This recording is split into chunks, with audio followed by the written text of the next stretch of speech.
Big Rab Show Podcast is kindly sponsored by G1 Reeds. They are the champion's choice, with many bands around the world playing G1 products, providing everything you'd need to hit the circle or the big stage. So, check out g1reeds.com as they keep the lights on here at the Big Rab Show Podcast.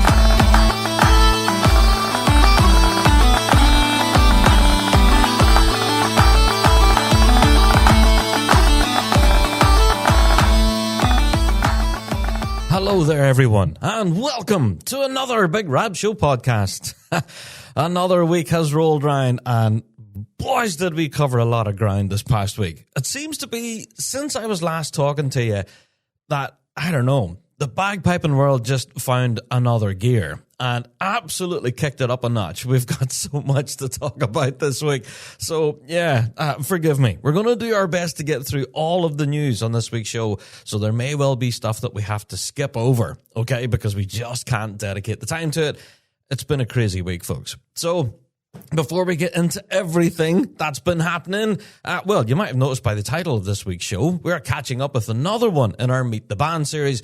Yes, we're catching up with the MacEoin-Ramsey Pipe Band. And if you've never heard of them, well, you're about to. And they've got quite an interesting story. So, we'll get into all of that, of course, in this week's topic. But before we even get that distance, let's get through our introductions, though, shall we? If this is your first ever Big Rab Show podcast, well, welcome. How you doing? We are the show for the bagpiping folk. We reflect everything in the bagpiping world, be it Celtic music, folk music, or indeed our bread and butter, which is competitive piping and drumming. Each and every week we're here talking about what we know and love to be the music of the Great Highland Bagpipe and its people. And yes, like every other podcast out there, we do have a Patreon. So if you would like to, you don't have to, of course, it's not compulsory, but if you would like to help support our show, well, you can. Click on support, and then you get your mitts on loads of extras. Now, I'm going to give a real shameless plug to Patreon this week. This is the last week of our giveaway on Patreon. All right? For the month of November, we have been giving away episodes of The Big Rab Show on Fuse. So that's 4 episodes of our Fuse FM Ballymoney radio show, which normally gets uploaded there for our Patreon faithful, those folks that click on support. Well, for the month of November, those shows have been completely free. We love that word, don't we? Free. There you go. So if you do want to go and check out those shows, they are up there now. By way of a shameless plug, if you've never looked at our Patreon, go and check out that special perk, which is currently available free for the month of November. You can go and download those shows and, enjoy 2 hours of bagpiping goodness completely for nothing. And if you do like what you hear, and perhaps you would like to hear more, well then consider clicking on support, and then that opens the gates to everything. Yeah, we have episodes of Rab Show Plus. Of course, you get our weekly Fuse FM Ballymoney radio show, but you get all sorts of exclusive stuff from Piping Live, from concerts that we've been to throughout the year. Do we even need to mention those? Shots, St. Lawrence O'Toole, Fife Police. It's been a great year for concerts, and we have a lot of real good behind-the-scenes stuff, which is up there on Patreon. Plus, we've got all sorts of other goodness back there, exclusive performances, little clips of things, and the team are behind the scenes and that are exclusive for Patreon. So, if you would like to, you don't have to, but you can click on support and be a part of the Patreon faithful. Yeah, and you'll be safe in the knowledge that you're supporting your favourite wee piping podcast. There you are. Right, plug the Patreon, that's out of the road. Let's get into the show good and proper. Well, each and every week, we open the door to listener mail, and this week's no different. Yeah. Our email address has never changed from the start of the show, which is bigrabshow@gmail.com. That address again, bigrabshow@gmail.com. Well, I'm going to talk about the elephant in the room, I guess, at this point. We've been talking about this for a number of weeks now. The outfall of the Big Rab Show Awards is still happening. Now, after all of the negativity that we received following the Big Rab Show Awards, we did put it out on previous shows there to say, well, perhaps we should pull the plug on the Rab Show Awards because of the backlash that we received from those folks that didn't win awards, or those people who believed they should have been nominated and win the award and didn't. Well, as you can imagine then, since we've put that out there in the public eye, well, the outpouring of nothing but absolute support for the Big Rab Show Awards has just been, well, just as overwhelming as the hate. Now, as you can imagine, we've been in this space now for a long time. We've been broadcasting through the likes of radio and podcast and doing social media now for a long time. And throughout that period of time, we've had to develop quite a thick skin. Now, obviously, it's very difficult not to pay attention to all the negative stuff because most of us on the team, well, in fact, all of us, we're all musicians. And that's kind of where we dwell. We kind of dwell in the negative aspect of our playing, going, I'd love to get better. I'm not reaching the end of that bar. The phrasing's just not right. You know what I mean? There's always something to be constantly improving on. And that's our viewpoint on life as musicians. And at the same point, that's our viewpoint on the Big Rab Show. There's always something that we would like to tweak and get better at. And yeah, whenever all of those negative messages came in, I said, the way that we can improve this is that we pull the plug on it. We're upsetting too many people. That's it. Walk away from the Rab Show Awards. Well, as I mentioned, it's now been the complete opposite. So many people have reached out to tell us so many positive stories around the Big Rab Show Awards about how it brought bands together. And in some cases, I'm not exaggerating, it brought entire communities together. Yeah, I've heard stories now of entire towns of people who have gathered together to gather votes for their particular favorite act, band, location, etc. And that's really heartwarming. Something that's meant to be a bit of fun. And yeah, obviously there are those folk out there that didn't see it as a bit of fun and took it incredibly seriously. However, there are the other folk out there that did absolutely see it as it was intended, as a bit of good crack. And that's all it is every year. And well, I think we've kind of had a bit of time now to consider everything to do with the Big Rab Show Awards. And I know this is weeks and weeks later since we've announced our winners for 2025. And yeah, I think we're going to continue. All right, just to answer all the email that we've got in about the Big Rab Show Awards, we're going to put the negativity behind us, call that a bump in the road. All right, we're not going to be able to please everybody. We've learned that by now. And yeah, we're going to do our best not to pay attention to the negativity that we received. We are hopefully going to cater to our audience, those of which who like what we do. And yeah, we're going to continue with the Big Rab Show Awards going forward. Now, as to what shape that will take in the future, don't know. But ourselves and the Big Rab Show team, we're certainly going to meet together, possibly in the new year, as we're planning our content for 2026. Then, we will be considering what format the Big Rab Show Awards will take in 2026. If you folk out there have any ideas, anything that we can possibly tweak or get better at, absolutely. Let us know. bigrabshow@gmail.com. We are absolutely open to ideas because, yeah, we pride ourselves on being the show for the bagpiping folk. So, we need to hear from you because if we're not reflecting your view and what you guys want to hear, well, then it's not your show, is it? So, yeah, we're the show for the piping folk. So let us know what you want to hear on this wee show. All right. Let's move on. Hopefully that's a bit of a blanket answer to all of the great emails we got. Thank you, everyone who did email us in on that topic. There's been a lot of conversations on behind the scenes all about that, so thank you to everyone. All right, I'm going to fly on. We got an email here from Ronaldo McKenzie. Hey, Ronaldo, how you going?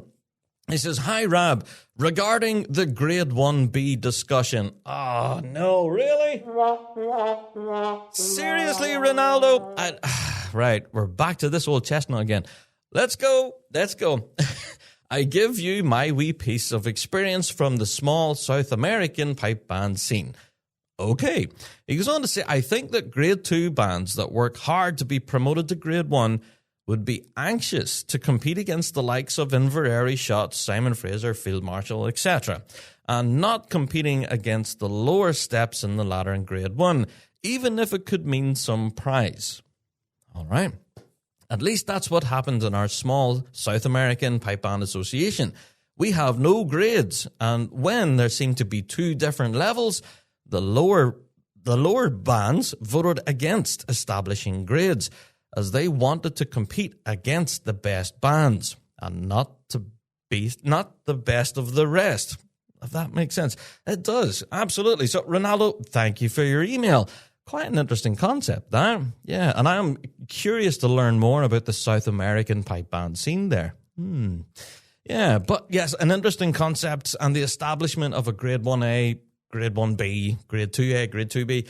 Yeah, we have had that discussion now so many times on the show. There's this one and the number cap. If you want any opinions on the number cap, listen to last week's show. I don't know how many drones we got on that. I think JD was nearly sick of reading them all out, to be honest. But yes, those are two discussions that are still up for discussion. And I've no doubt we're going to talk about AGMs and stuff later on in the show, because we do have some coming up this weekend. And I've no doubt a lot of this stuff will get talked about around the table. And yeah, we'll see the outfall of that, you know, because it's at annual general meetings and things like that. That's where decisions happen.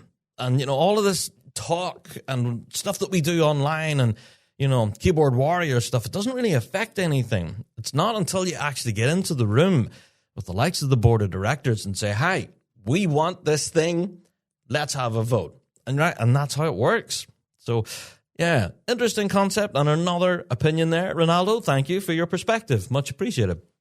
And also, we did get a bunch of other requests and emails in, all talking about number cap and all of that. But do you know what I'm going to do at this point? As we mentioned, there will be AGMs coming up in the near future, especially even here from a local Northern Ireland branch level. We'll talk more about that later. But there will be more AGMs coming up in the near future. And yeah, as that discussion unfolds at a HQ level, I think that's when we're going to properly address it. I have heard all sorts of murmurings and rumors behind the scenes that this will actually be discussed and brought as a possible submission to a future meeting to talk about as an actual idea. What are the benefits? What are the pitfalls? And let's vote on it. So I guess we will wait and see. Whether the rumors are true, whether it will be brought to the table or not, I don't know. That remains to be seen. But I do know that there's a huge discussion ongoing about it at the moment. The number cap idea and the segregating of grades. Yeah, it's a difficult one, this. It could mean a fundamental change in the way we compete. And that'll be an interesting one to tick forward. So, I don't know. Do we get into pilot programs and all that kind of stuff? I don't know. It's a difficult egg, that one, to crack. But, yeah, we'll follow this story. Okay, so all of you who've emailed in and shared your opinions similar to Ronaldo there, absolutely, we will get into this in a future show. I think we have kind of done these conversations to death now. We've talked all around the houses about number caps and all of this. Yeah, as this discussion develops and reaches AGM stage, that's when we'll get back into it again. All right, once we have an official direction from somewhere, be it a branch or be it from a headquarters perspective, we'll certainly be reporting on it then. There you are. But, of course, you can send us in your own opinions, bigrabshow@gmail.com, and we'll bring that to a future show as part of that discussion. There you are. All right, let's move on. Also, another way to get your opinions on the show here, warts and all, completely unredacted. Yeah, weekly drone. And it's an open microphone to the bagpiping world without fear of recrimination, which is the beauty of it. Completely anonymous. Go to our website, thebigrabshow.com, the big button at the top of the page that says weekly drone. Let us know your thoughts, opinions, all of it, warts and all, and we'll bring it here to a future episode of the show. Now, full disclosure, folks, we have so many weekly drones on the shelf. There are so many. I don't know what's going on at the moment. Obviously, the piping world is quite busy, but as a result, so is Weekly Drone. So we're going to rattle through as many of them as we can this week and next week to kind of get through all of them. For now, bear with us. This week, we're going to go through 5 weekly drones. Yeah, so JD has been quite busy. So let's get through the first one then, JD. Lay it on us.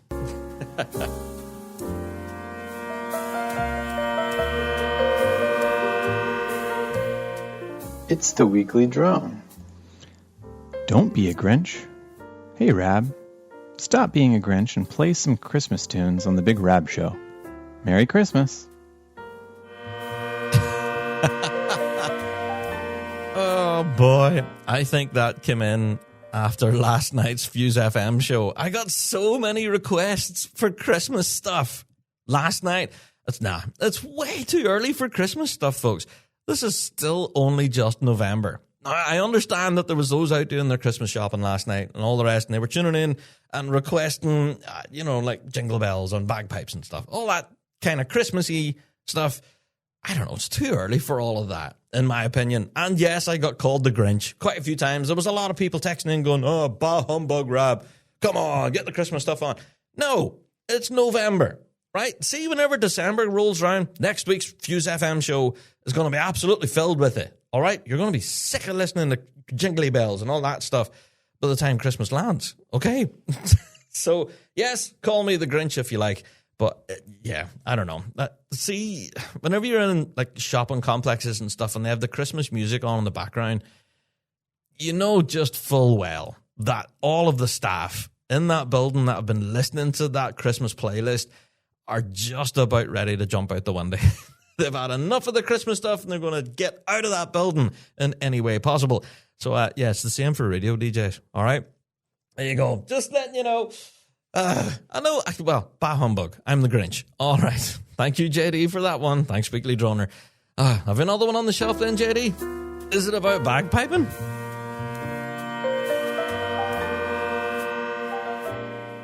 It's the Weekly Drone. Having both audio and video option for future podcast episodes? I watched the Big Rab Show Awards 2025 episode and liked that it was available both as a podcast on the streaming sites and a video on YouTube. For future episodes, could we include a video option on streaming sites like Spotify? This way, listeners can choose to either listen or watch, similar to popular podcasts currently streaming today.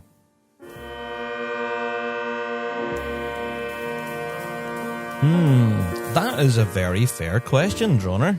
Now, as a result of your question, I did look into this, into the video element of podcasting, right? Now, I do know there's other podcasts out there that are just strictly a video podcast, right? They don't actually have an audio portion of their show at all. It's just all video, and it's on YouTube, right?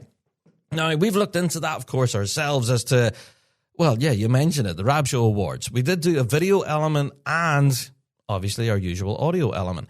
Now, for us, audio is king. That's where we started. That's what podcasts are. You know, you download your radio show and you take it with you. That's what a podcast is. However, the vernacular has changed and people now believe that podcasts are a video thing.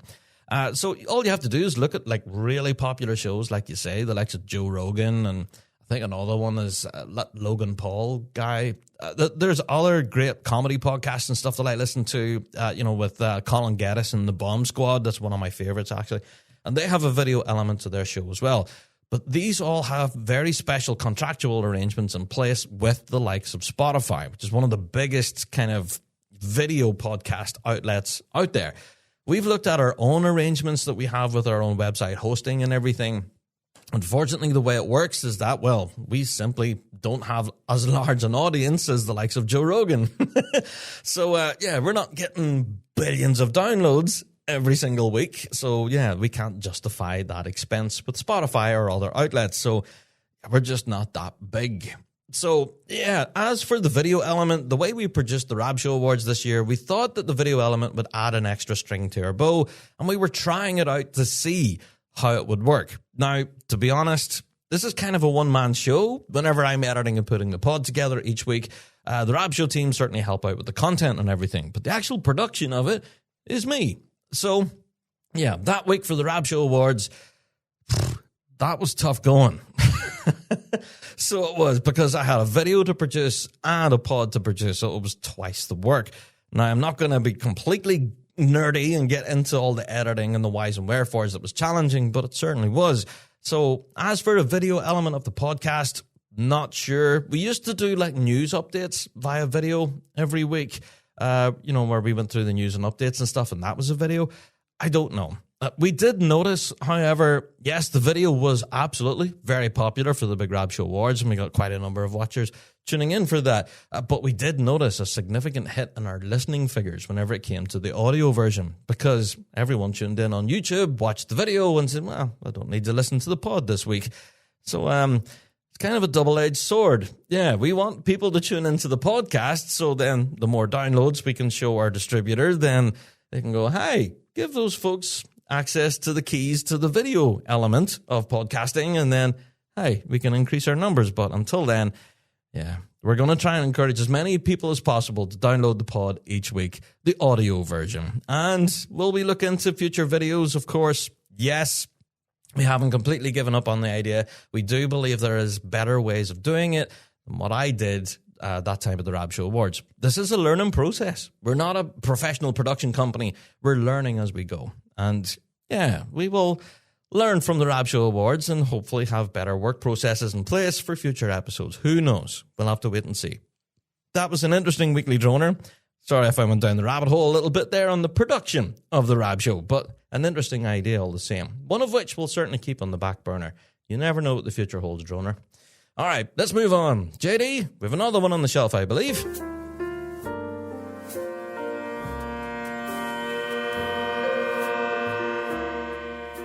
It's the weekly drone. Livy Solos. I was looking through the videos of the Livy Solo contest. First of all, well done to the organizers. Anything that makes money for charity is to be commended. As usual, there was a traditional MSR selection and then a freestyle selection. While an array of talent and musicianship was evident, there was also a few cringeworthy freestyle performances. I know it's just a bit of a laugh, but are the audiences laughing with you or at you?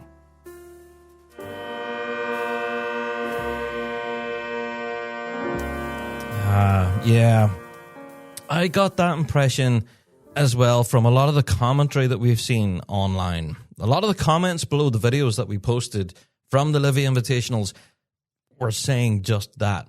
Now, the freestyle, you have to look at the freestyle event at the Livy Invitationals in the spirit in which it is delivered.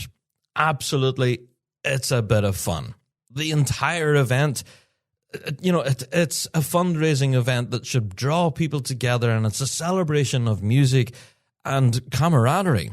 And the people who've been invited along to play at this are absolute virtuosos on their instrument. All right, do not get that wrong, okay? The drummers, pipers, all of the musicians involved in this Livy Invitational are just insanely talented, okay? And that's one of the things that I took from this year's Livy Invitational. The standard of music on display at it was just amazing. And yes, I understand where you're coming from. Some of the freestyle stuff was so silly and so off the wall. It was, yeah, it was really entertaining. And I think you have to take it in the spirit in which it's delivered. I don't believe that anyone was laughing at them. I think genuinely people were just laughing with them. And the whole ludicrous nature of it all. Some of us, that's hilarious. So, yeah, I thoroughly enjoyed it. And to everyone who attended the event, by the way, I think I got nothing but glowing reviews. Everyone had such a great time. Yeah, the Livy Invitationals, absolute stellar event. My full congratulations to Jim Baxter and to everyone there who competed at it. We're going to talk about it, of course, a little bit later in the news and updates, who won what and all that stuff. But yeah, just a stellar event. And my word of advice for you, Weekly Donor, is to receive it in the spirit in which it was delivered, I guess. It's a bit of fun. And I don't think anyone was laughing at them. Yeah, it was hilarious at the same time. I do get your opinion there. All right, let's move on. JD, have we got another one, man?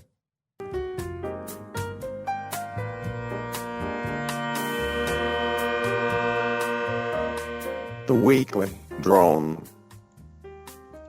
Fifth major. Right. Let's talk about the elephant in the room. The rumored major on the 12th of June in Northern Ireland. Is it happening or not? It's the worst kept secret since the Polish drum corps went to shots. And on the point about capping band numbers?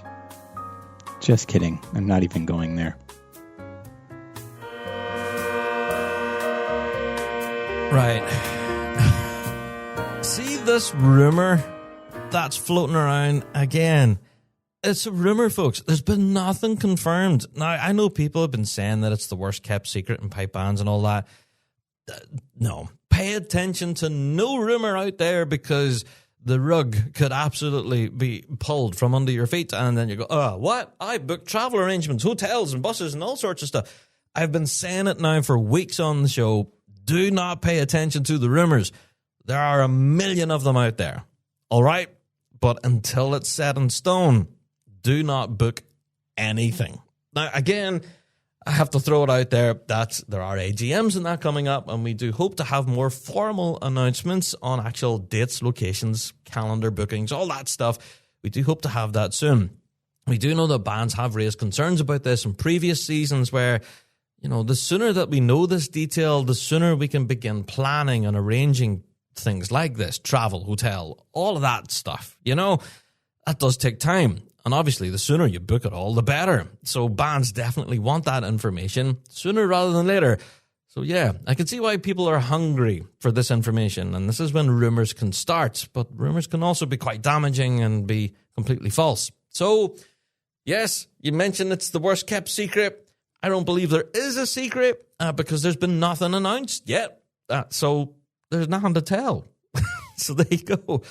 Do not book anything on the strength of a rumor. All right, that's my advice. All right, let's take it for what it is. Moving on, JD. This is our 5th weekly drone this week. Yikes.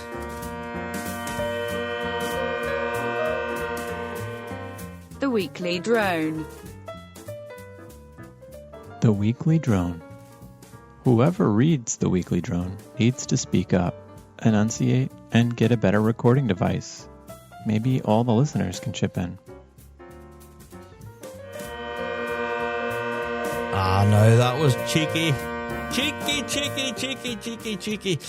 Right, yeah, we've been getting a number of comments on the audio quality from JD's weekly drone. And yeah, I caught up with JD about this, actually. And he has been having a number of issues on his end, all right? But the way he records the pod and, you know, the weekly drone and all that stuff and how it's mixed in with the music, there has been a few challenges on JD's end. Absolutely. So we'll hold our hands up on that one. We've mentioned this on the show before, that he also does record weekly drones when his little one's having a nap.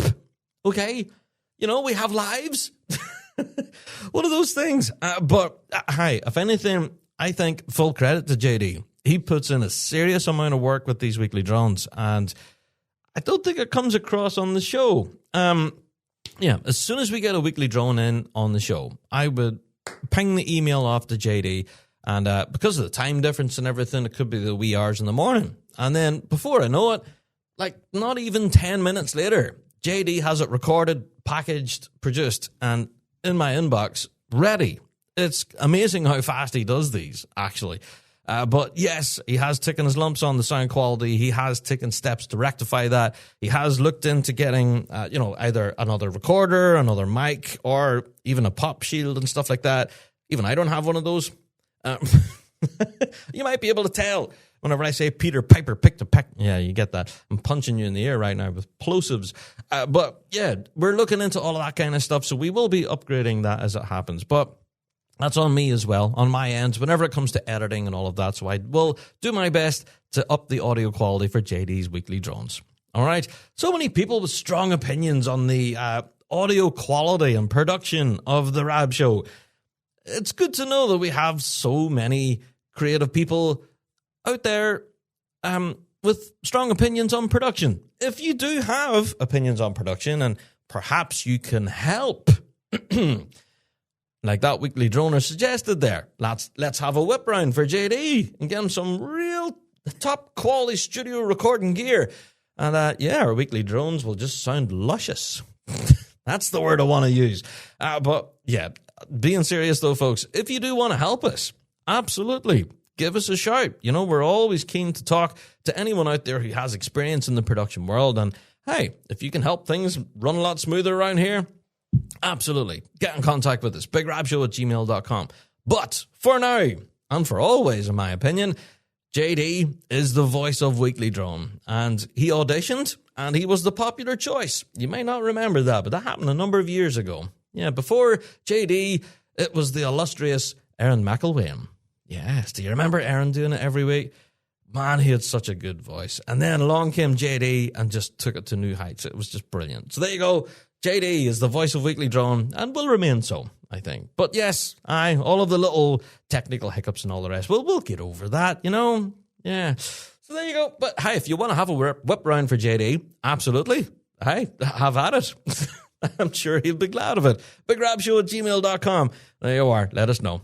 All right, folks, that's it for listener mail, weekly drone, all that good stuff. I'm going to take myself a little short break at this point, but I'll be right back with all of the news and updates. Ever wish you had a piping teacher on call 24/7?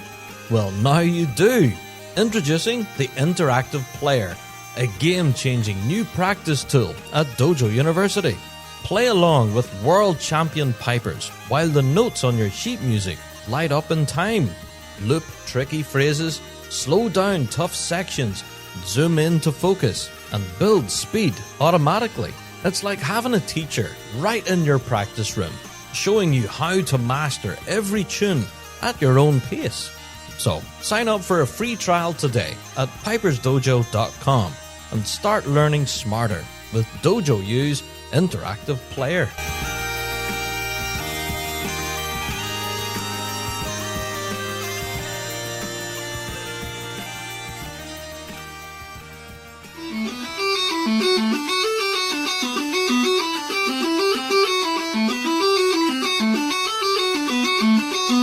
Ready to take your playing to the next level?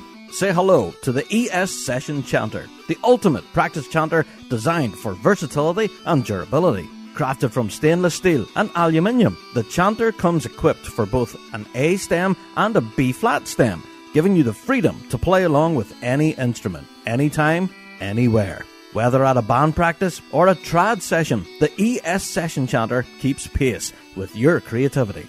Included with the chanter is the custom carbon carry case, the perfect addition to this compact and tactile instrument. To get yours, head to essessionchanter.co.uk.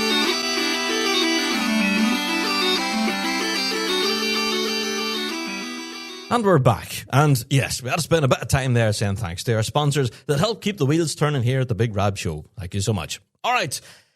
Let's get into the Livy Invitationals. And we talked about them earlier there in listener mail and weekly drone and all that stuff. The Livy Invitationals absolutely sells out every year, and for good reason. Now, as I'm sure you've probably seen by now, videos of the performances from the Livy Invitationals are all up there now on the Big Rab Show YouTube channel. We also managed to go live for the results in the evening as well. So for those of you who wanted to find out who won what, well, we were able to do a bit of a live stream on our Facebook page and have all of that covered. Now, we got a lot of great compliments from folk about our coverage from the event. However, we have had some difficulty with some of the videos, all right? Because a lot of the freestyle event used a lot of copyright music. And as you can imagine, whenever you upload copywritten material onto YouTube, well, it has some issues and goes, hey, you're not allowed to do that. Well, as it turns out, yes, we are. It was a public event, and it was a competition of sorts, and it was a charity event as well. So we have appealed all sorts of different copyright strikes, and we're battling all of that sort of stuff on our YouTube channel. So we have done our best to make those videos available as far and as wide as possible. So for those of you who are unable to see videos from the event, don't worry, we're working on it. We're working with YouTube right now to get rid of all those stupid copyright strikes. So all of those performances, or at least most of the ones that you can see wherever you're living right now, we have got all of that up on our YouTube channel. I have to say a huge thank you to DJ McIntosh, who travelled a great distance to attend. And he sat all day, camera in hand, and filmed the entire thing from start to end. So a massive thank you to DJ McIntosh for volunteering his time and covering the event. It was just brilliant. And those videos are pretty awesome. Go and check them out. Especially, obviously, one of the funnest part of the event is the freestyle event. And as our weekly droner was saying, a lot of these were like really humorous and incredibly entertaining. Okay, I don't know where half of these musicians got the ideas from. No idea, but they're so creative, and it's just a serious amount of fun. Yeah. So let's go through the results, shall we? Because it is an actual competition. Let's look into piping first of all. There was piping prizes handed out for the MSR competition, and the winner on the day was Chris Coates. Go on, Chris. In second place was John Dew, and in third place then was Mackenzie Fraser. And that was your piping results for the MSR. Yeah. Sticking with the MSR, the winner on the day was Kerr McQuillan. Yes, well done to Kerr. Honestly, such a brilliant performance. If you haven't seen Karen McQuillan's MSR from the Livy Invitationals, just fantastic. In second place then was Craig Laurie. I want to talk about Craig Laurie's performance in a wee second. And in third place was Tommy McAndrew. Yes, well done, Tommy. So that was your top three in the MSR. Now, for those of you who managed to see Craig Laurie's MSR at the Livy Invitationals, it's now become the stuff of legend. So many people were so sympathetic to his piper and to Craig as well. But it was so well handled. What happened is that the piper accidentally repeated an extra half a part of the march at the very beginning. It was so strange. I've watched it a few times now. It seemed to be that the piper honestly just went into the wrong part and then realized it and then he brought it back very quickly. And you know what? Craig was like doing some sort of weird Jedi mind trick. He knew exactly what was going on. He did not miss a beat. It was incredible. So at the end of the competition, whenever they were handing out the prizes, Jim Baxter read it out, and second place, Craig Laurie, and the place went, hey, give him a big cheer. And he says, it's not often you can lift a prize for playing a 6.5 part march. Oh, but hey, full credit to Craig and to the piper as well. I don't think I got the piper's name, but hey, just fantastic. It's one of those moments, where the piper can have a little wobble, but the drummer wobbled along with them, and it just flowed naturally. It was so good. Yeah, so well done. And also, shout out to Tommy McAndrew as well. Really dynamic reel playing as well. So I loved that. But yeah, shout out to Karen McQuillan, who picked up the MSR. Congratulations. Now, the freestyle event, I have to say, the winner, Les Galbraith, it didn't come as a surprise at all. His performance was, it was Les Galbraith. You know what I mean? We have seen Les at previous Livy Invitationals, and those have went down as moments in history. And this one is exactly the same. If you haven't seen it yet, I think they poke fun at everyone possible. It's hilarious, but so entertaining. Well done to Les. Yeah. So also, if you do want to check out all of the freestyles, by the way, I'm not going to run through the rest of the results, so they're all up there. But yeah, do take time, watch all the videos. They're up there now on the YouTube channel. Yes, some of them are blocked in certain regions due to copyright issues, but we're doing our best to work through those. So do keep your eyes peeled on our Big Rab Show YouTube channel. But yeah, the freestyle event is where it's at. It's so much fun. Yeah. So if you haven't been to Livy Invitational, then I can't urge you enough. Please do go and check it out. As next year's event gets announced, grab your tickets, because this one sells out in an absolute blink. Trust me, this just disappears. It's such a popular event.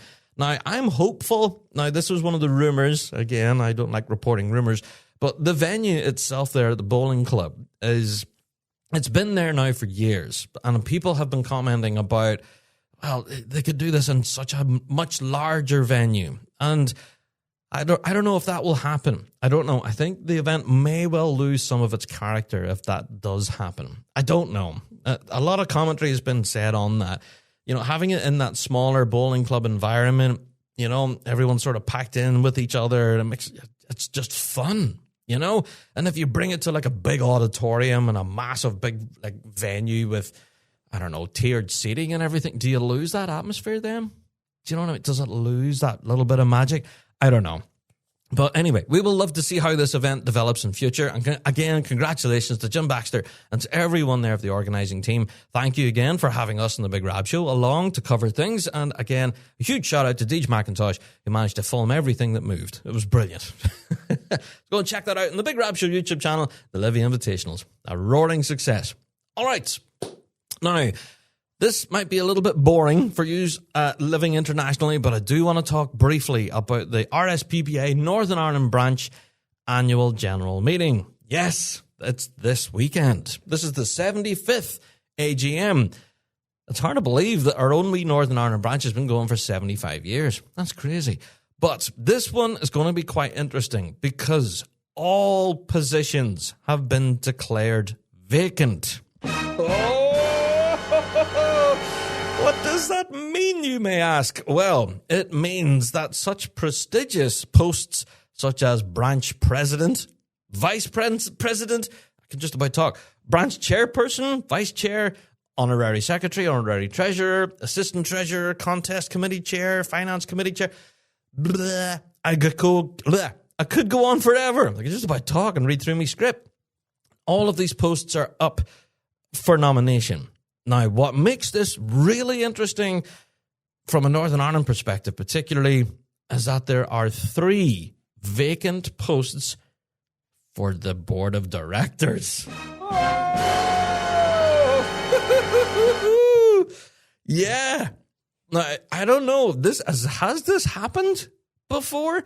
Yeah, they have been declared vacant. So that means that pretty much anyone from any pipe band here in Northern Ireland who attends AGMs and is a nominated rep can attend and put themselves forward and could possibly have a seat at the table with the bigwigs in headquarters. Oh, baby! Right. Now, am I getting stupidly excited about this? Yes. Should I be? I don't know. But it will remain to be seen. This will be quite a special meeting for a lot of reasons. Obviously, being the 75th anniversary, that's a big deal. And I do believe that there will be 1 or 2 presentations and stuff happening at these AGM to recognise various things that has happened throughout this season. It's been a very busy year for the Northern Ireland branch, and they have quite a number of achievements, I reckon. It's been a good year, as well as a busy one. And yes, all of these positions being declared vacant, now open for nomination.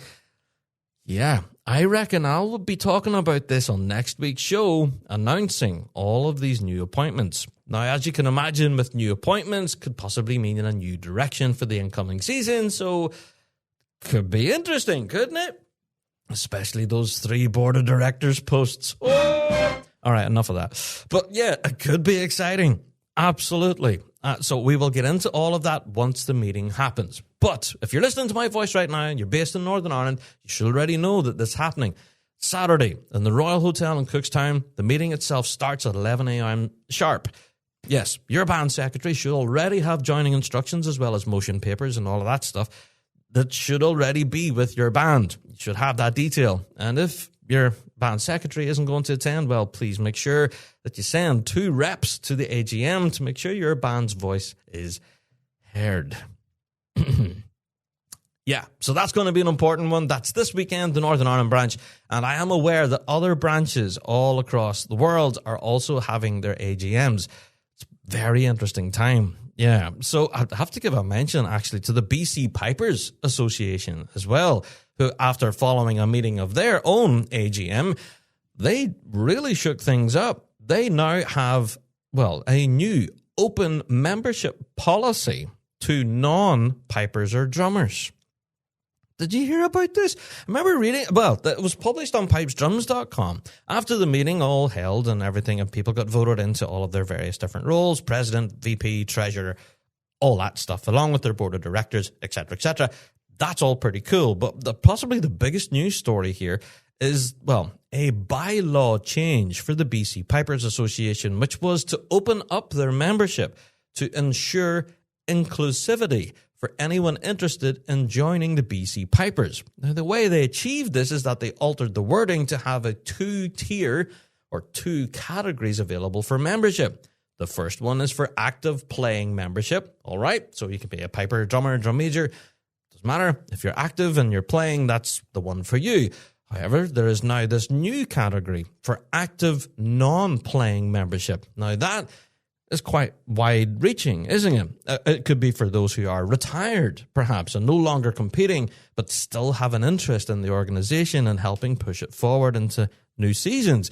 But also it could be those who are just absolutely fans of the music and could be passionate about the music and culture, however, have never lifted an instrument or played in a competitive circle. Well, this then now gives them the opportunity and, yeah, openness and inclusivity, I guess, to have this 2-tier available to you. 2 different kinds of membership for you to be able to sign up to the BCPA. Very exciting development there. And will we see this model being reflected in other associations? I don't know, but it's certainly an interesting concept, isn't it? And it has got people talking, thinking, oh, that's a good idea. Because I know there's so many people who are retired from competing and all of that and would still like to be included as a member in their respective associations. But because they don't compete anymore, well, they don't believe that that's an option. But yeah, we see now that this association, the BCPA, can actually make it happen with a change in the bylaw. So interesting story there. If you do want to go and read it, of course, along with statements from the BCPA president, Mr. David Hilder, you can go and have a read of all of it. It's very interesting reading there. Yeah, there you are. So I know folks kind of switch off whenever I start talking about AGMs and decision-making and voting and treasurers and all that jazz. I know people get really kind of switched off and all of that. And where our focus should be the music, the competing, who wins what, and who's got the best chanter and read set up that weekend. All right, but yeah, this is where all the moving and shaking happens over the course of the winter months, as we're all learning our MSRs, our medleys, and we're going through that third part of the Strathspey for like the 15th time that night. Our competition season gets developed and changed and moved, and things happen during the off season as far as the office is concerned. Yeah. And all of that affects exactly what we play in that circle and how we approach competition for that incoming season. So for that reason, it should be interesting to everyone involved. Now, I don't know, I've been on my soapbox many times and I've been telling people, please attend your meetings. And if you aren't going to attend yourself, then please make sure that your band sends a representative of some kind. Now, that representative could be absolutely silent and say nothing at the meeting if they have nothing to say. But if your band has a strong opinion on a certain issue, well, the only way for it to be heard and to affect change, you need to go to your meetings, folks. I know it's dead boring and no one likes to hear it, but whenever these meetings roll around, they're vitally important for our piping scene. You know, sending in emails and complaining and drones and all of that to our podcast, we love getting them and we love getting into them, but they don't actually change anything. If you do want to affect change and try a new idea, well, then the meetings is where it's at. I'll get off my soapbox now. All right. Oh, Rob, would you ever shut up about meetings? All right. Oh, well. Okay, let's get back on track again. Let's start talking about more interesting stuff in the piping world. I have to give a shout out this week to Trad TV on YouTube. Now, for those of you who aren't subscribed to Trad TV, well, where have you been? The amount of piping content they've been churning out over this last number of weeks from Piping Live and from the World Championships, it's just been fantastic. They've been really, concentrating this last while, uploading a lot of the medley and MSR performances from the Friday at the Worlds. Yes, a lot of that stuff that was live streamed on the Friday, well, it's now going to be uploaded on Trad TV. So I'm not going to run through all the videos that are there. You can go and check them out at your leisure, but just wanted to give them a big plug this week. Trad TV, it's such a brilliant channel, and I don't think they have as many people following them as they should. So go along. Trad TV. And one of the most interesting videos they've uploaded recently, actually, is that talk that was recorded at Piping Live by the Maquette Collective. Yes, Maquette Collective, that discussion panel for women in pipe bands, and the title of it was Making Grade 1. Such a fascinating conversation. Now, I'm a huge fan of the Maquette Collective and what they're doing. They're trying to encourage more women and girls into bagpiping, and all of the discussion that's around that effort.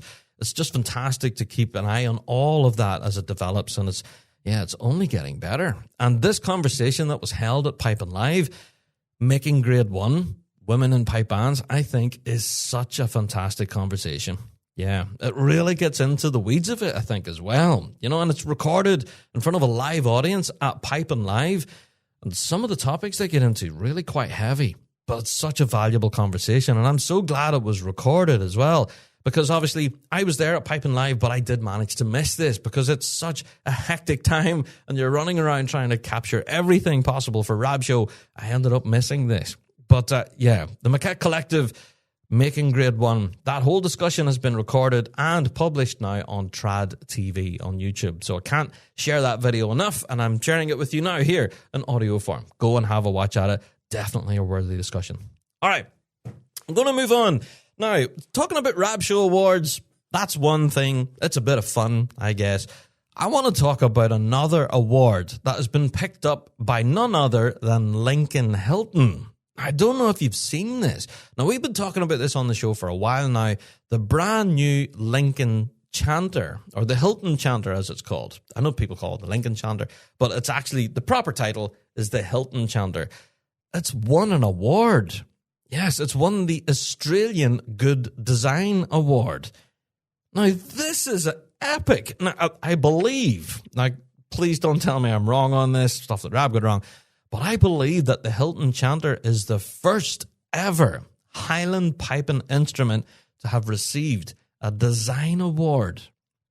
Yeah, especially a design award of such international renown. Do you know what I mean? Like, it's known around the world, the Good Design Award from Australia.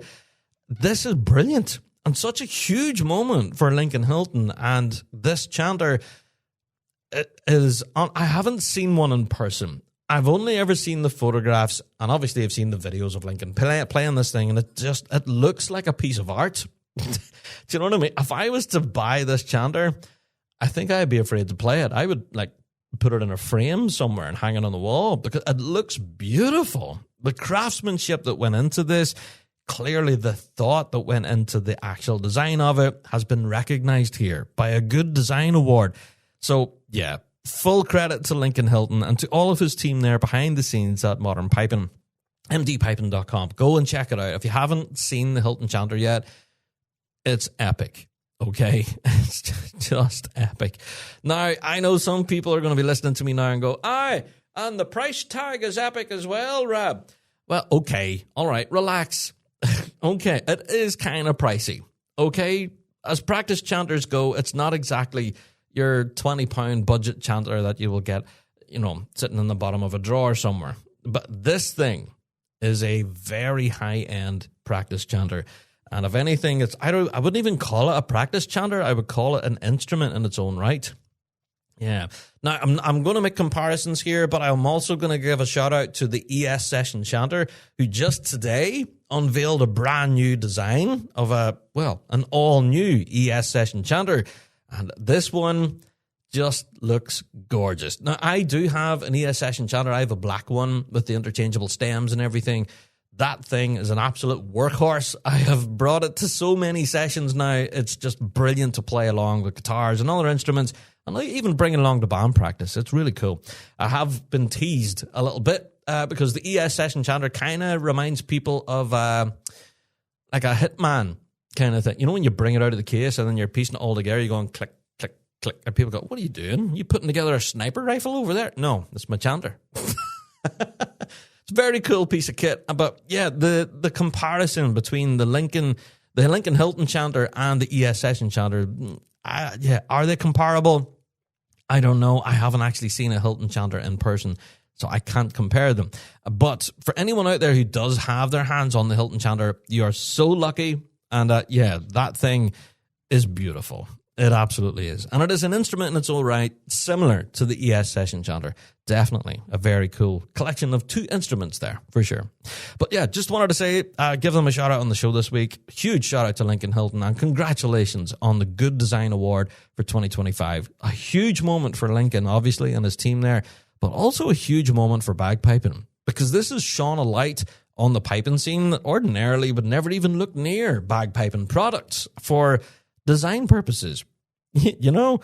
So, yeah, the first ever Highland bagpipe product winning a design award. I don't know if this is a first or not. Is this stuff that Rab got wrong? Stuff that Rab got wrong. I don't know, but I'm sure you good folk out there will keep me right. You know, if it is stuff that Rab got wrong, let me know. Let me know. All right, moving on. I wanted to give it a shout out this week to the Celtic Arts Foundation. They have a huge concert coming up, actually. Yes, entitled The Music of Gordon Duncan. Yes, and this is to mark 2 decades since the untimely passing of the bagpiping legend. And as part of the night of music, we'll be bringing in some of the biggest and best from around the bagpiping scene. We'll have Cameron Bonner. We'll have also another top professional solo piper, Tori Kilronan. And we'll have gold medal winner, of course, Craig Sutherland. Gary West will also be there on the night, providing compere, but he will also be playing as part of the house band from the Celtic Arts Foundation. Yeah, for full details on all of this, including the rest of the artists in the lineup, you can go and have a look at the Celtic Arts Foundation on their website. Tickets are available, and the event itself is happening on Sunday, December 7th. All happening in Littlefield Celtic Centre in Mount Vernon in Washington. This is definitely going to be a brilliant celebration of music of the legendary Gordon Duncan. Yeah, so go and check that out. Tickets are available now. I believe they're $25, I think, but if you're a foundation member, they're $20. Not bad, if anything, cheap at twice the price. There you are. For full information, of course, you can go and check the website and all of that detail as to what to expect at this concert. Yeah, that looks like quite an exciting event there. There you are. Go and check it out. Okay, I'm going to give a very brief shout out to Breedy Ulster Scots, who are going to be throwing a bit of a table quiz. I love these, by the way. They're very popular. Table quizzes. Great night's crack. This will all happen this weekend, actually. Friday, the 28th of November in the Fox Lodge Cricket Club there in Ballymagorry. I think I pronounced that correctly. If not, please forgive me. But for full details about the upcoming table quiz, yeah, you can check out Breedy Ulster Scots on their socials, where all of the details are there. It's £20 per team, and that's for 4 people, and there will be a raffle and refreshments, and a good night's crack will be had. All starts at 8 o'clock in the evening. So for all of that detail, go and check out Breedy Ulster Scots for details if you do want to attend. There you are. A table quiz. They can be good fun, you know. Absolutely. Also, just when I'm plugging fundraisers and all the rest, I wanted to give a shout out to Drumlock. Drumlock Pipe Band are hosting a big breakfast. If anything, I've noticed a number of pipe bands doing these. I think McNeilstown had one not too long ago. A Grantia Pipe Band had one as well, along with Battle Hill. Battle Hill had one last weekend, I think it was. So big breakfasts are proving very popular. And here we are, Drumlock Pipe Band are hosting one now as well. 13th of December, this will be held in Drumlock Orange Hall. They're out in Hillsborough. And yeah, tickets for this, well, it's not really ticketed, but there's a suggested donation of a tenner per adult. Yeah. And we've been told that on good authority that the feed that you'll get for your money, yeah, you're going to have to roll you home after this. Yeah, whenever they're saying big breakfast, they're not joking. But yeah, this is all happening 13th of December in Drumlock Orange Hall. The Drumlock Pipe Band Big Breakfast. There you go. Okay, I want to work in another little shameless plug here for the Northern Ireland Piping and Drumming School.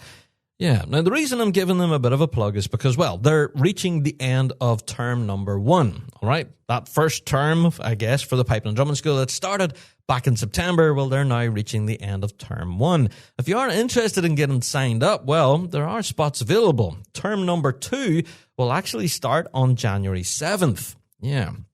Or even on the 10th. That whole week there. I think that's the start of it. So if you are curious, go and check it out. The Northern Ireland Piping and Drumming School do have spots available for term number 2. So if you do want to sign up, if you're interested in piping, drumming, drum majoring, or even just music theory in general, go and check it out. There you are. Northern Ireland Piping and Drumming School, taking sign-ups now for term number 2. There you are. Shameless plug. All right, going to briefly mention a huge event that happened over the course of the weekend, the Ponoco Workshop. Yeah, now, again, please forgive me if I've pronounced that incorrectly, but the amount of piping and drumming that was on offer here was just fantastic. Now, we've seen loads of great videos, of course, from the alumni, from those who were there providing tuition, of course. Yeah, they had all sorts of a big showcase event at the end is what I want to say. Yeah, big concert and everything where everyone gathered and just thumped out some big tunes. And there was a lot of great music on offer there. Yeah, so shout out to the Ponoco Workshop. If you are interested, you can go and check out all of that details on their socials, along with a lot of the videos and photographs from the event as well. Just seemed to be a roaring success there. PonocoWorkshop.com is the website for more details, and perhaps you want to sign up for next year's.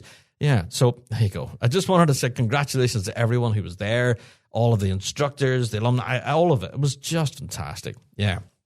And particular highlights for me, I don't know, too many to mention, to be honest. Yeah, shout out to Stephen McWhirter. Stephen Crichton, of course, he was on stage and really thumped out a big tune along with Robin Mackay. That was excellent. Anyway, I'm going to start picking out favourites now, but yeah, go and check out the videos. We've shared them out wherever we can, wherever we found them. A lot of great music played at the Ponoco Workshop. Just fantastic. And if I have pronounced that incorrectly, Yeah, let me know. Stuff that Rab got wrong. I'm not doing it on purpose if I do pronounce stuff wrong, but I'm hoping that's right. Ponoco Workshop. I don't know, could be wrong. Anyway, I'm not doing it on purpose, I swear.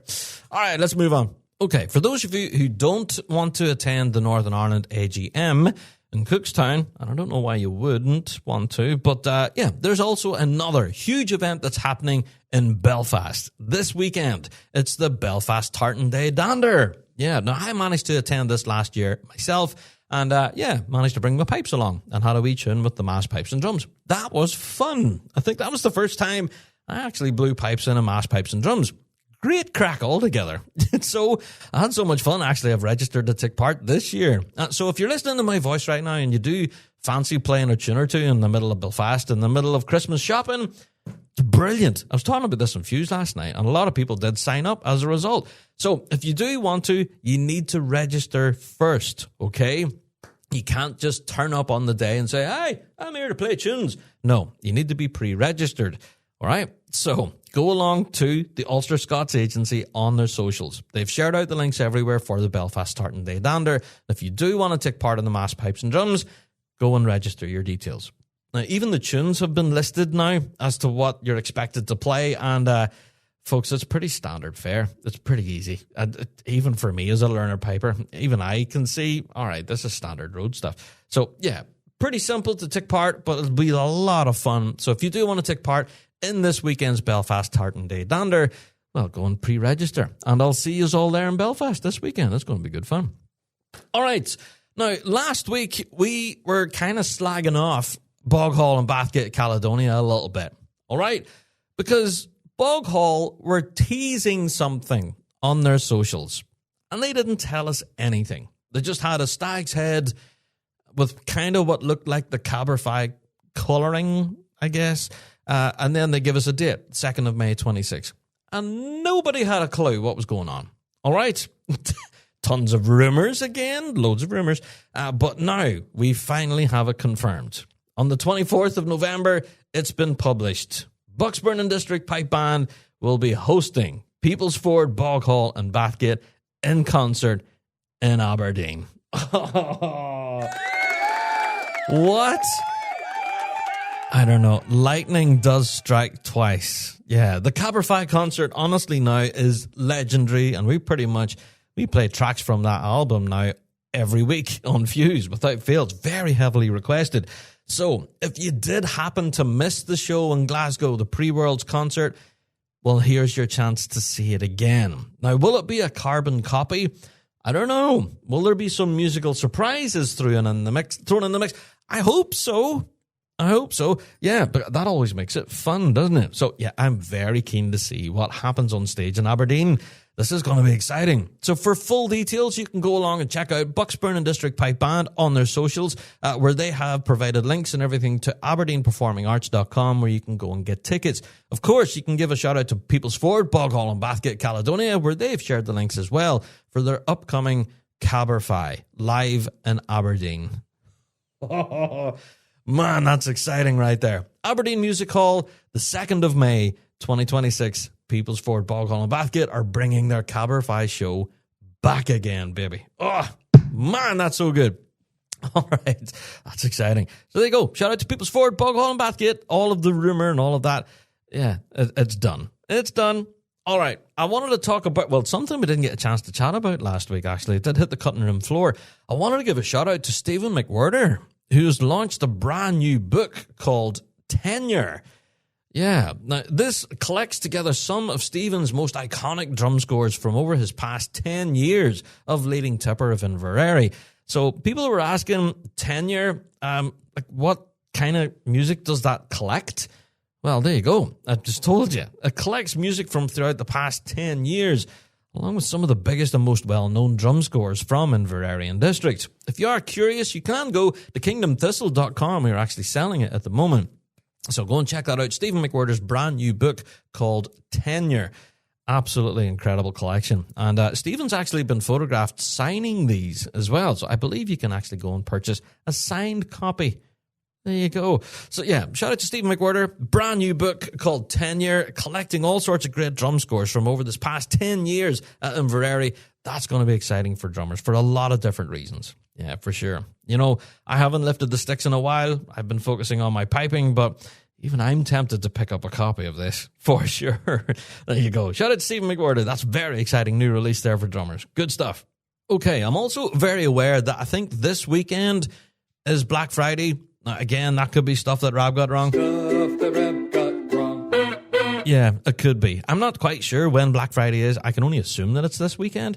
But yeah, I've been seeing offers aplenty all across social media for the likes of the National Piping Centre and for other outlets as well. I believe Marchify are going to be doing a very special merch drop on Black Friday. So yeah, shout out to Marchify. But also, I think Kingdom Thistle as well have offers on as well. And yeah, folks, if you are interested in getting some bagpiping swag, do keep your eye out on some Black Friday deals. There will be some real good ones out there. There's some big discounts happening. A lot to enjoy for anyone who's in the market for bagpiping products. Yes, we did get questions last night on Fuse asking, will we be putting together our 12 products of Christmas episode and giving people pointers as to what to buy for Christmas? The answer is yes, absolutely we will. So we're working on that at the moment. Yeah. So yes, Black Friday this weekend. Please, if you are going to be buying bagpipes and products of that nature, please stay off of eBay and Amazon and all of that kind of stuff. Do go to the reputable bagpipe suppliers, distributors, and manufacturers if you are looking a proper good instrument that will, stand the test of time and produce some real beautiful music, and perhaps not a set of bagpipes that cost 20 quid and that as soon as you take them out of the box, you can turf them into the fire. Anyway, do you know something? I've never actually played a set of these pipes that everyone talks about. You know, the £20 bagpipes that you see on eBay? Oh, they also come with chanter. I should hope so. But you know the ones I'm talking about. They come in the wee tartan bag, you know, and the drones don't even look like drones. They're that kind of really yellowy brown color, and I don't even know if half of them are bored or have reeds in them. Anyway, you know the ones I'm talking about. Has any of you folk out there ever played a set of these? I'm very curious. I have seen a few YouTube videos and stuff where people have tried to make these incredibly cheap bagpipes, where they've tried to make them work. All right, but in order to get any kind of sound out of them, I've noticed that the work that's involved includes, you know, getting the latest hybrid bags, the latest of synthetic reeds and moisture control systems, and the amount of stuff you need to add on to your instrument to even make it sound. I'm not talking good sound either, even just to make a tone. Yeah, but that was some of the disaster videos I watched on YouTube. But anyway, I've went down a rabbit hole recently, and I've been looking at a lot of these offers that are on eBay and stuff, and this, brilliant, you know, Highland bagpipe available for sale, £30, plus you get the chanter with it as well. Wow. And you get a box with it, and you get a box of reeds as well, and you get a tutor book and all this stuff. And people are buying these, and I'm really worried as well. This is where people are starting their bagpiping journey on these horrible £20 bagpipes, which are just yikes. Anyway, I've never actually played a set myself. I'd be very curious, and I would love to know your experience out there. I know this is news and updates and stuff, but I'm gonna close this section on a bit of a question. Have you ever played a set of these pipes? Have you ever been presented with them and say, "Hi, you're a piper. Can you make these work? Can you tune these for me? Can you make them sound like bagpipes?" Anyway, let me know your experience with them. You know the pipes I'm talking about. I don't need to say it. You know the ones I'm talking about, and you can email me in your experience. Or even you can send us in your weekly drones, of course, and we'll talk about it in a future show. Yeah, email us in bigrabshow@gmail.com. That address again, bigrabshow@gmail.com. Have you ever played a set of those, those bagpipes? You know the ones I mean. You know the ones. Right, okay. Email us in bigrabshow@gmail.com. All right, folks, that's it for news and updates, and pretty much it up until this point. It's been all news-driven. There's been a lot of stuff that's hit the cutting room floor. Again, if there's anything we've missed, you can email us, bigrabshow@gmail.com. But for now, it's time for us to get into our topic of the week. It's finally time for me to get a big cup of tea. It's time for the topic of the week.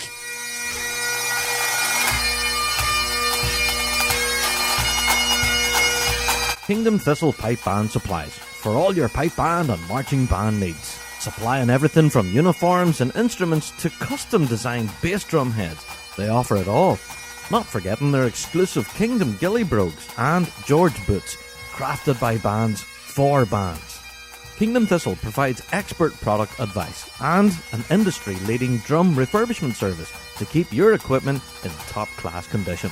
Also, shipping worldwide. So, stop by their store in Fife or visit them online at kingdomthistle.com for all your pipe band and marching needs.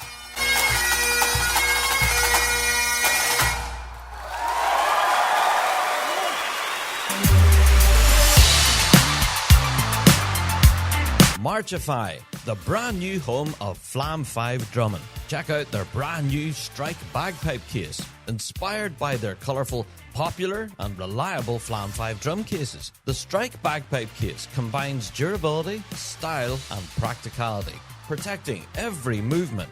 Shop now at marchify.co.uk with worldwide shipping available. Marchify, every movement protected.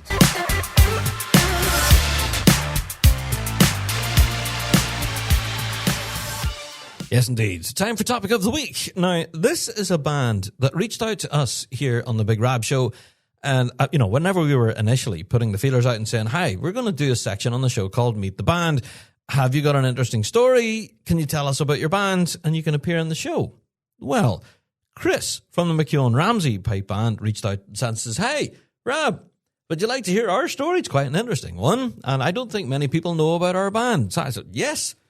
Absolutely. Come on the show. We'll have a chat. We'll find out more about the MacEoin-Ramsey Pipe Band. Now, I didn't know much about the band at the outset. I did, though, however, go back and do a lot of research ahead of the interview that I had with Chris and learned a lot. But I think this conversation with Chris to find out more about the band is just brilliant. And it's exactly what this segment should be. It's whenever we're hearing stories about pipe bands out there that we wouldn't ordinarily hear about.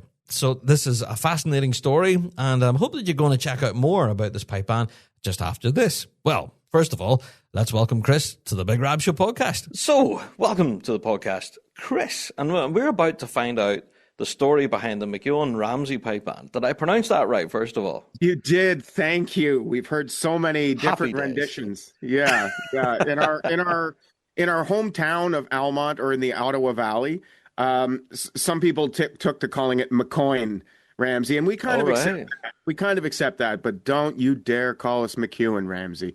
Okay. No, that's completely different. Yeah. There you go. So tell us about the band then. You are based in Canada then, so whereabouts specifically?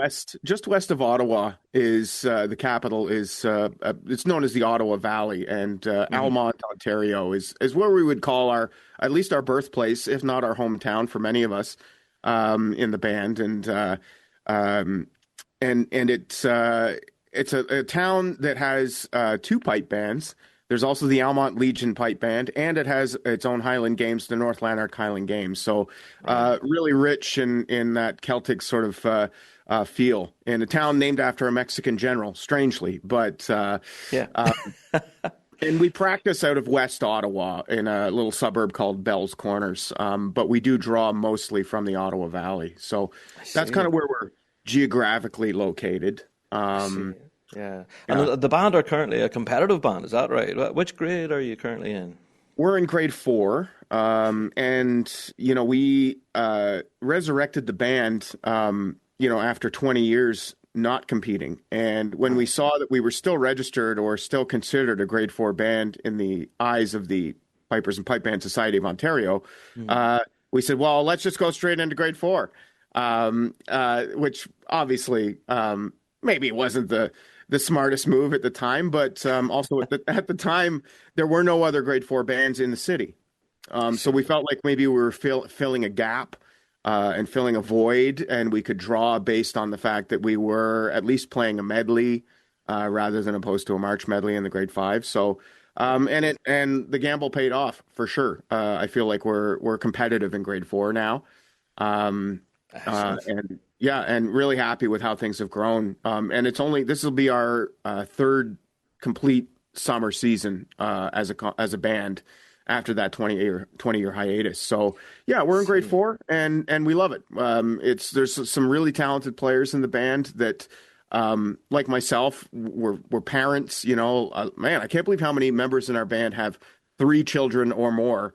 And they're off to basketball, or they're doing different sports with their kids, synchronized swimming, different events and stuff that they're also, one dad in the band is a really well-known hockey coach. So he's in demand for hockey. So, to put the constraints of a higher grade band on some of these players who have come out of the woodwork after not playing for 20 years, for them, it's that happy medium is to, being able to play some music and have good times, but also it doesn't get too serious too quickly. There you go. Excellent. Yeah. So that's where you are now. But can you tell us then about the history of the band? How did everything get started there? Well, the band started in 1981, and this is my favorite part of the story, Rab. David Clyde is the man who founded the band, and the band was founded in Almont. And he had been living in Canada for, I guess, about 20 years. He moved here in the early 60s. I couldn't tell you exactly. I think it was 61 maybe. And he moved from Banbridge, and he'd played in the Banbridge band. And I know he played in Ballycone for a bit too. In the 90s, he went back to Ireland or Northern Ireland for a couple of years. And I believe he played with Ballycone for a brief stint. But mostly he's been in Canada. And so in 1981, he was pipe sergeant of the Cameron Highlanders. And also a couple of years after that, he also played in Dunvegan Pipe Band with Scott McCauley and Colin McClellan. Right. And so he was no slouch of a player. And so the band started pretty meagerly, just as a local band, and eventually, entered competitions and got into grade 4, and had a moderate level of success. It's hard in a small town, at least I don't know what it's like, in the UK but I know that in small town Ontario, if you're not in the city, which is why we practice in the west end of Ottawa, it's hard to attract players to come out. To out to the drive a distance out of the city. So, that's kind of, how it was in the beginning. And then eventually it grew into a bit of a thing. And then in 1996, the band was rebadged from MacEoin-Ramsey to the 78th Fraser Highlanders FGG, Fort Glengarry Garrison. So they were like the Ottawa Frasers, sponsored by the local Fraser unit. And they continued on for many years, and that's when I think he left and he went to play with Ballycone, I think around that time. But we really owe Davey a lot. This is my favorite part of the story is that, through the years, he taught a lot of young lads from around the area, from the Ottawa Valley, whether it was Carleton Place or Corkery or Almont itself proper. There was a lot of players that were pupils of his, and that's when we got the band back together. It was the original there's pictures of us 8, 9 years old, some of us, very, very young, learning pipes, and, the Balmoral's drooping down over your eye. And, so to get those players playing again has been the win. These players, I took some time off, but they took 25 years off. And that was our common link was David Clyde. We didn't all learn at the same time. Sometimes there was a different class, if you will. I was later, some of the guys who were, 8 or 9 years old, I didn't learn with them. I didn't learn till I was 15. So they were kind of either more advanced than me or they'd moved on, and so that was kind of the common link between all of us. And I was at the Highland Games, North Lanark Highland Games in Almont. Very small Highland Games, very, very quaint, but it's my hometown. And Bonnie McBain stopped me and said, "Hey, Chris, I'm playing David Clyde's pipes, by the way. Beautiful set of silver and ivory pipes." And she says, "Are those David's pipes?" And I said, "Yes, they are." Yeah. She said, "So I heard you're moving back home." And I was living in Toronto for a long time. And I said, "Yes, I am." And she said, "Well, I guess you're just going to have to get MacEoin-Ramsey back together then, don't you?" And I said, "Well," I asked, is Matt interested in playing pipes again? And she said, yes. And so Matt became pipe sergeant of the band. And it was a phone call between he and I that really got things going. And it was a conversation where we sort of, talked about him wanting to play again. And I said, well, I could take you on and teach you, or like a student thing. And he said, okay. So 2 weeks from now, we're going to have our first lesson. And I've already had a hall booked where I was teaching out of kind of semi-regularly anyways. So I said, come on by on Monday night and we'll see how's it going. Within that 2 week span, he'd been on the phone with all the other guys.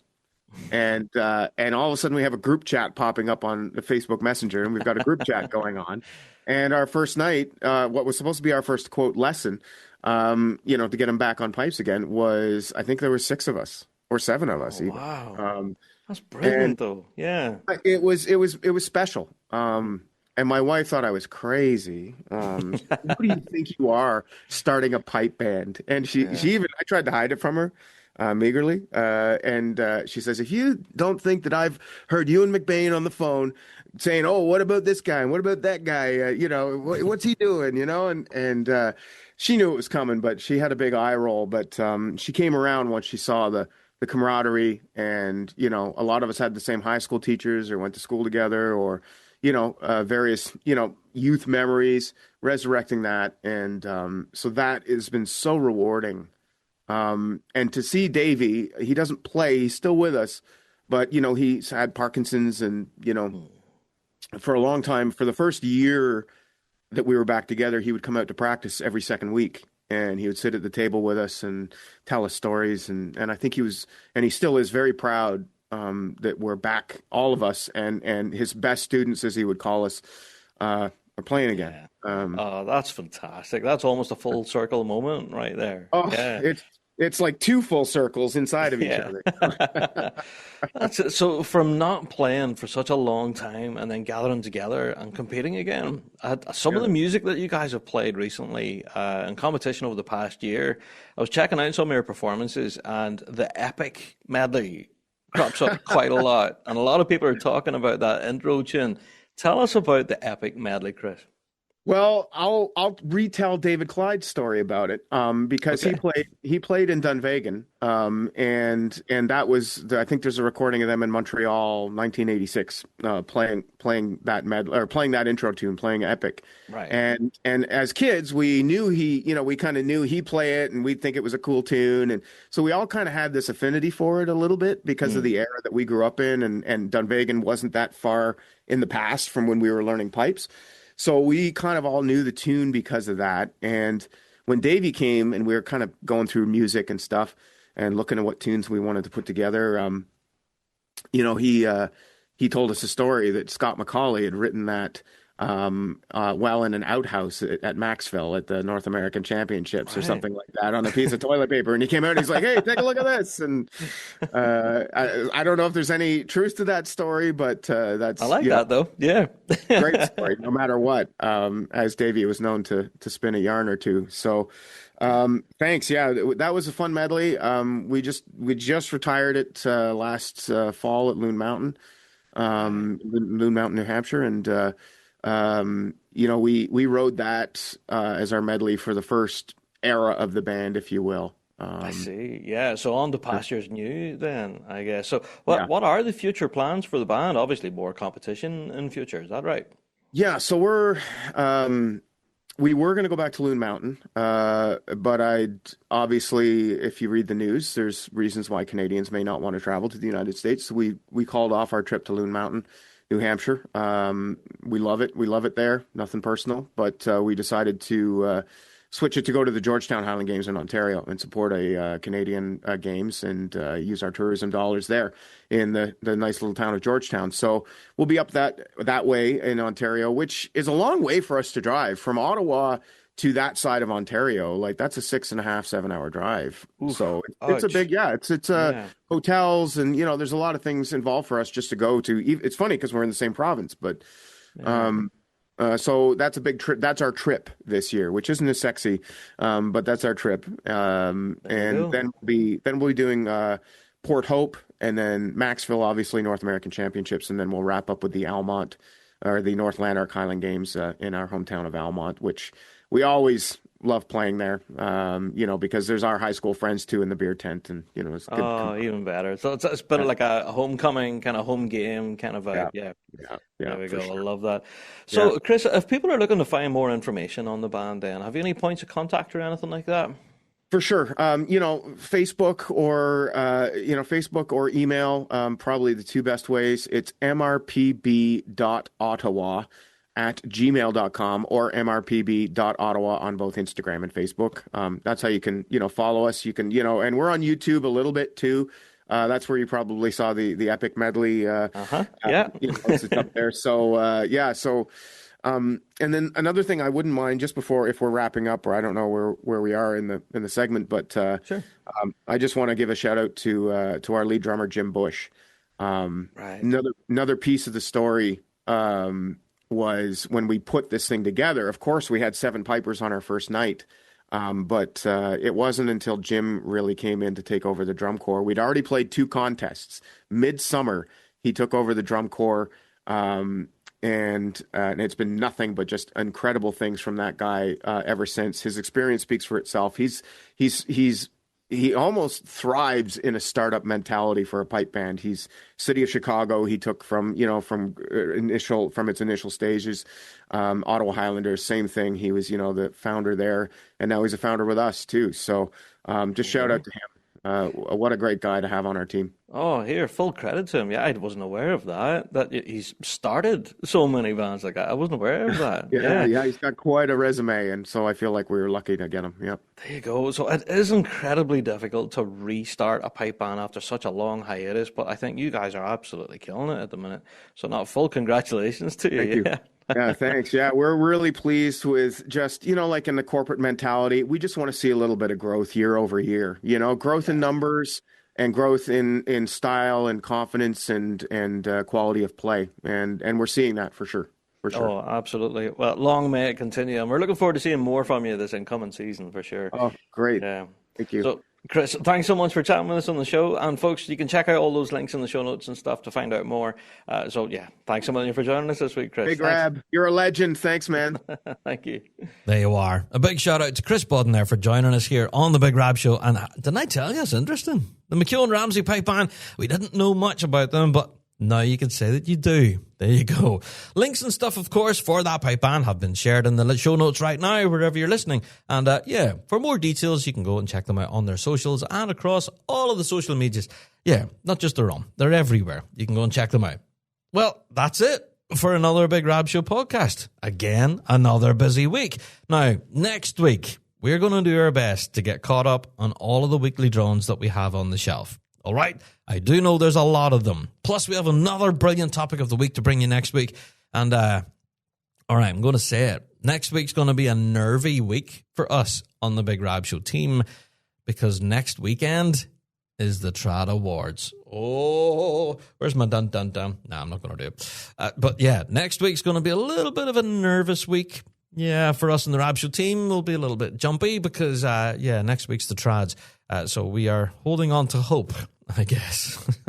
But we'll be gearing up to head to Aberdeen on the 6th of December in the hope that we'll step away with a wee prize. But we'll have to wait and see. But yeah, next week's pod, another great topic of the week. And we've got a lot more ground to cover. And we'll try our best to get caught up on all of those weekly drones. If you do have one to send in yourself, of course, you can do. Go to our website, thebigrabshow.com. Click on the big button that says Weekly Drone and let us have it. Indeed. And we'll bring that to next week's show. Here's hoping. Yeah, well, folks, that's it for another Big Rab Show podcast.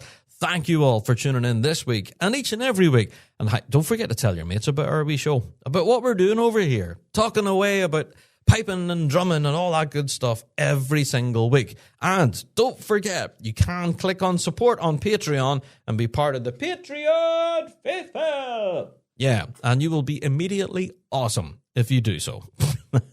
You go and check out all that extra stuff that's over there too. There you go. All right, folks, I'm out the door. I will see you all at the next one. Until then, all the best.